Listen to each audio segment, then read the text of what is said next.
Hello and welcome to Indus News live from Islamabad. I'm GOVT and these are the headlines.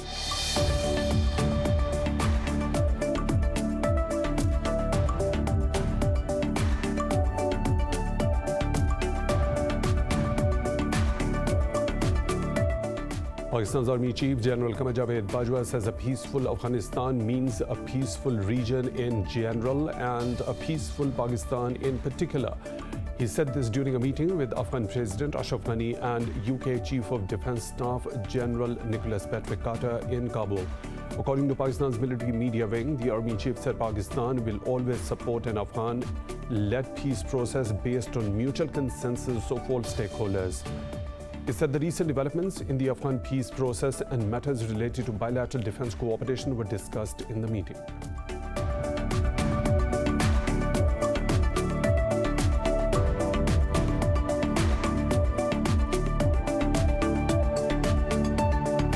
President Ashraf Ghani has announced a 3-day ceasefire in Afghanistan after the Taliban did the same for the religious holiday of Eid.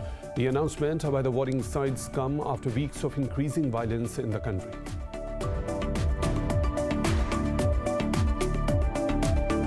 Hundreds of people have been wounded after Israeli forces stormed the AL-AQSA mosque compound yet again. The occupying troops fired rubber bullets, tear gas and stun grenades at Palestinian worshippers.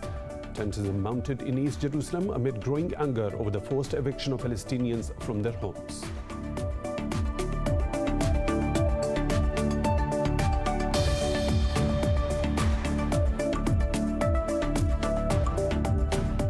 The UAE says it will bar entry for travelers from Bangladesh, Pakistan, Nepal and Sri Lanka starting from the 12th of May to curb the spread of coronavirus. Meanwhile, the Malaysian Prime Minister has announced a nationwide lockdown as the country grapples with a fresh surge in infections. Globally, there are now more than 158 million infections and over 3.2 million deaths, including nearly 19,000 in Pakistan.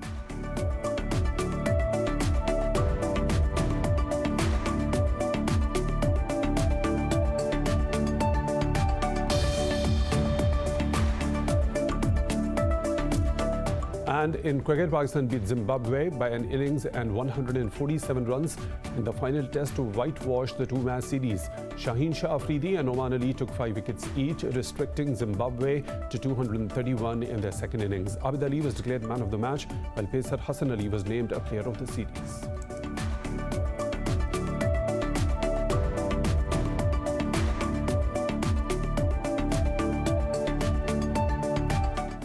Those were the headlines and detailed stories right after a short break. Stay tuned.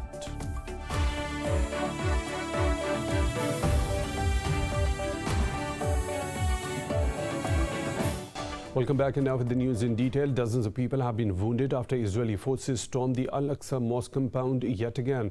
The latest violence comes as occupied East Jerusalem braces for a planned Jewish nationalist march through the city later today. More on this report. As the tensions boil over forced eviction of Palestinians from their homes and mounting violence by Israel.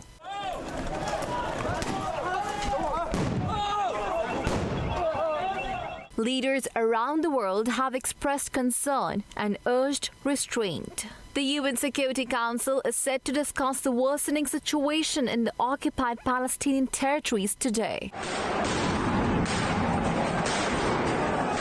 Ahead of the Security Council meet, Secretary General Antonio Guterres said Tel Aviv must respect the right to freedom of peaceful assembly. U.S. National Security Advisor Jake Sullivan also expressed serious concerns to his Israeli counterpart about violent clashes.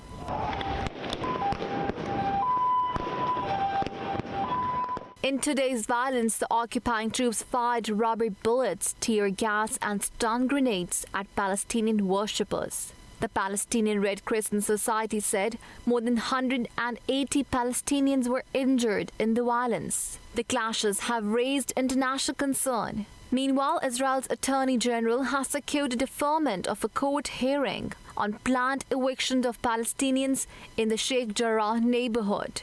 The Israeli Supreme Court had been due to hear appeals against the planned evictions of several Palestinian families today. The Jews did not change their minds. They have the same strategy. They want to evict Palestinians. They are looking for a way to evict Palestinians. The way they had available to them was blocked. Now they are looking for a different way. But we are sitting here in our country, in our land. We will not give up. In an act of clear incitement, Israelis will march later tonight through different neighborhoods of Jerusalem, including the Muslim quarters under police protection.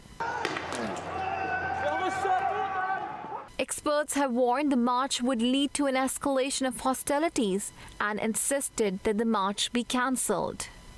Pakistan's Army Chief General Javed Bajwa says a peaceful Afghanistan means a peaceful region in general and a peaceful Pakistan in particular. He said this during a meeting with Afghan President Ashraf Ghani and UK Chief of Defence Staff General Nicholas Patrick Carter in Kabul.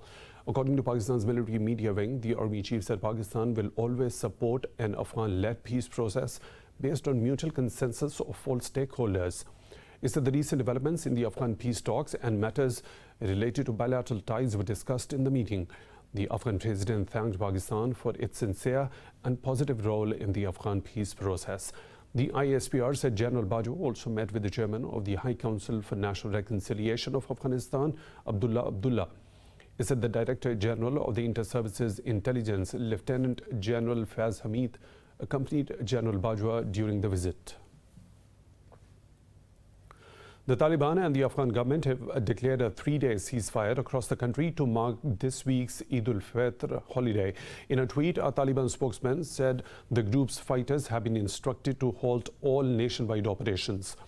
An Afghan presidential palace statement quoted President Ghani as saying that he has ordered Afghan forces to match the ceasefire offer from Taliban. The announcements by the warring sides come after weeks of increasing violence in the country as foreign forces withdraw.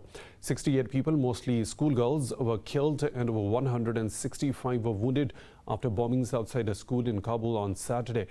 The following day, 11 people were killed and 25 wounded after a bomb blew up a bus in Zabul province. Iran has confirmed publicly for the first time that it is in talks with Saudi Arabia to de-escalate tensions. At a press briefing, Foreign Ministry spokesman Saeed Khatibzadeh said Iran will do what it can to resolve issues between the two sides. Khatibzadeh said de-escalation of tensions between the two Muslim countries is in the interest of both the nations and the region. A Saudi Foreign Ministry official had told Reuters last week that talks between the rival countries were aimed at reducing regional tensions. However, he had cautioned that it was too early to judge the outcome and Riyadh wanted to see verifiable deeds. The UAE says it will bar entry for travelers from Bangladesh, Pakistan, Nepal and Sri Lanka starting from the 12th of May to curb the spread of coronavirus. Meanwhile, the Malaysian Prime Minister has announced a nationwide lockdown as the country grapples with a fresh surge in infections. India has recorded more than 366,000 COVID-19 infections and over 3,700 deaths overnight. The COVID-19 crisis in India is worsening, with infection rates in some parts of the country are soaring. The positivity rate in the coastal state of Goa has surged to more than 50%.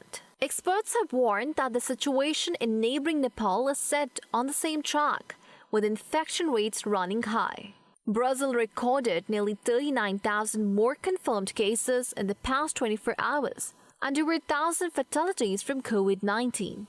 Meanwhile, British Prime Minister Boris Johnson is set to reveal plans to lift parts of the COVID-19 lockdown today. Qatar also decided to gradually lifting coronavirus-related measures in 4 phases, starting the first phase on May 28. Globally, the virus has claimed nearly 3.3 million lives, with the infections tally approaching 158 million. In Pakistan, 78 more have died from COVID-19 overnight as the death count approaches 19,000. The Health Ministry said more than 3,400 people contracted the virus over the past 24 hours. As the countrywide tally of confirmed cases has crossed 861,000, out of which over 762,000 patients have recovered.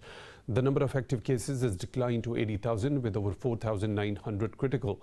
According to the Health Ministry, the positivity rate of new cases is 9.12%. US President Joe Biden will be attending a virtual Eastern European NATO summit to be held in Romania today.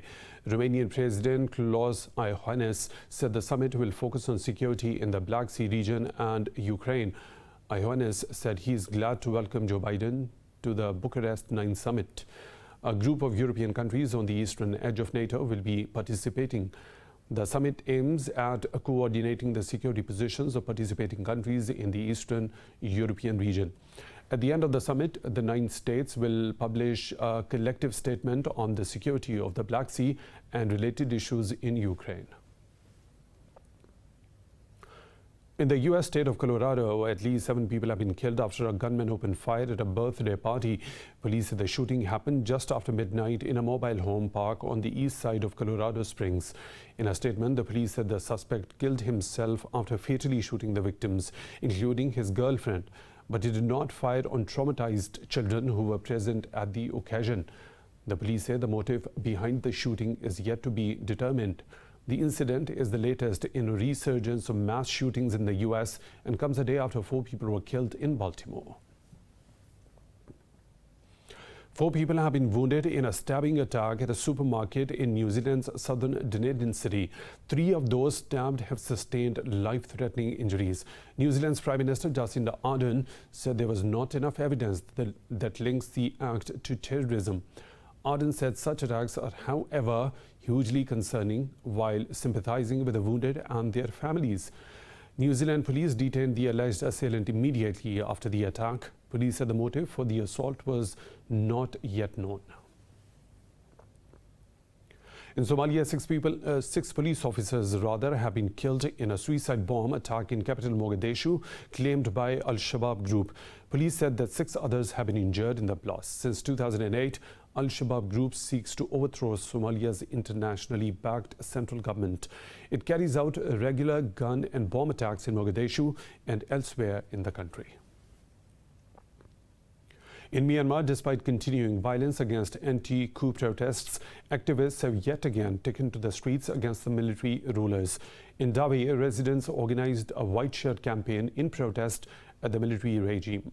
Meanwhile, another Myanmar poet, Khat Thi, whose works declare resistance to the ruling junta, has died in army detention. His family said Thi was severely tortured and his body returned with the organs removed.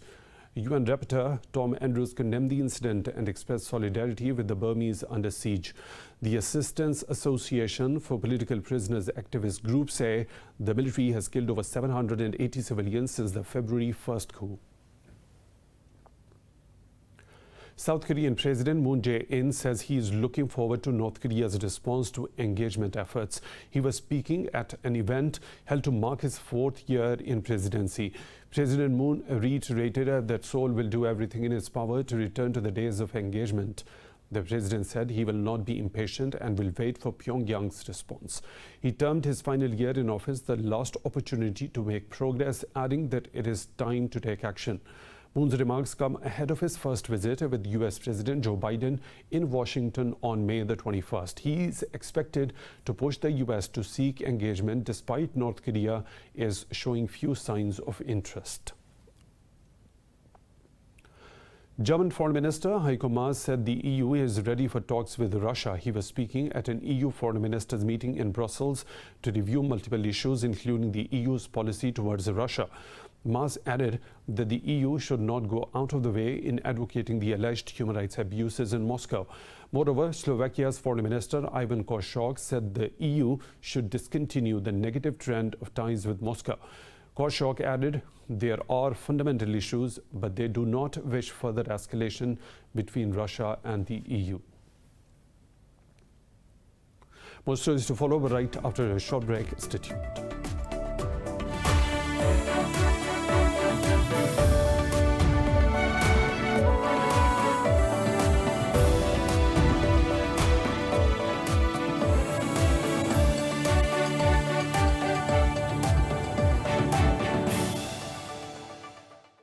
Welcome back. The U.S. government has issued an emergency legislation after the country's largest pipeline was hit by a ransomware cyber attack. The pipeline, carrying 45% of the East Coast's diesel supply, was completely knocked off and still remained shut down. The Department of Transportation issued a temporary waiver enabling fuel to be transported by road. A total of 18 states have been granted the waiver for transportation of gasoline, diesel, jet fuel and other petroleum products. However, it is not enough to match the pipeline's capacity. The hackers allegedly took almost 100 GB of data hostage and are demanding a ransom. Thousands of participants from across the world participated in a race for those who can't run. Details about the history's largest run in this report. Thousands from around the world, including both runners and wheelchair users, took part in the history's largest run. The Wings for Life charity run was organized to raise vital funds to find a cure for spinal cord injury. According to the organizers, over 184,000 people from 151 countries participated in the global run. At 11 GMT, the participants began their run from wherever they were in the world, using a phone app to record the distance they covered. So here we go, start. 3, 2, 1, let's go! It's breathtaking. This year's Wings for Life World Run raised 4.1 million euros. And this is so important. And I want to know everyone that with your participation, you give spinal cord injured people hope, you give them a perspective. And with your participation, with your help, we can continue to fund brilliant scientists. And everyone together, we will have the power, we will have the force to find a cure for spinal cord injury. Sweden's Aaron Anderson won the men's title for the third time, covering a distance of 66.8 kilometers. While Russian Nina Zarina took her third consecutive women's title with a distance of 66.1 kilometers. Some of the participants were people who had suffered spinal cord injuries. They participated using walkers, crutches and wheelchairs to cover as much distance as they could, whether that was a few meters or many miles. In Bolivia's city of Cochabamba, local companies have developed a pollution-free food delivery chain using electric bikes. More in this report. Cochabamba of Bolivia is one of South America's most polluted cities. Single-use plastic has skyrocketed in the city. Different apps including Quantum Motors, Kangaroo Go others are teaming together to provide green delivery service in the city. These packages decompose in 90 to 180 days. They are self-assembled and manufactured with vegetable-based inks. The objective of this production is to replace single-use plastics. Food is packaged in compostable containers. All companies hope to build a greener future through the delivery service. A small MINKE whale has been freed after it became stranded along the river Thames in southwest London. Hundreds gathered at Richmond Lock in Weir as the whale became stuck on the lock's boat rollers. It was initially hosed down by a man at the river's edge. Rescuers from the Royal National Lifeboat Institution later arrived on the scene to save the animal. It was successfully moved to a safer location nearly 4 hours later. Elon Musk's SpaceX is planning to send a satellite to the moon paid under a contract entirely with the cryptocurrency Dogecoin. Musk tweeted that SpaceX will launch the Doge 1 satellite next year. Musk said that Dogecoin will be the first cryptocurrency and the first meme in space. The Canadian company Geometric Energy Corporation that owns the satellite says it will be launched in the first quarter of 2022. The satellite will be sent using the Falcon 9 launch vehicle for data collection on the moon. After Musk's announcement, the value of Dogecoin went up by $0.58 apiece.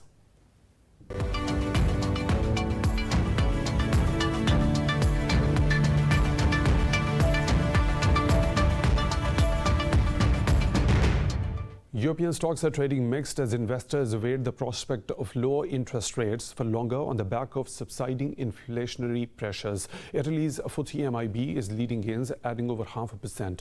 London's FTSE and the Pan-European Stock 600 have also edged up fractionally.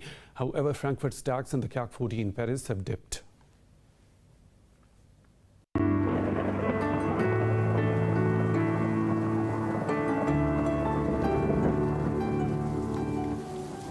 Another weather situation from around the globe.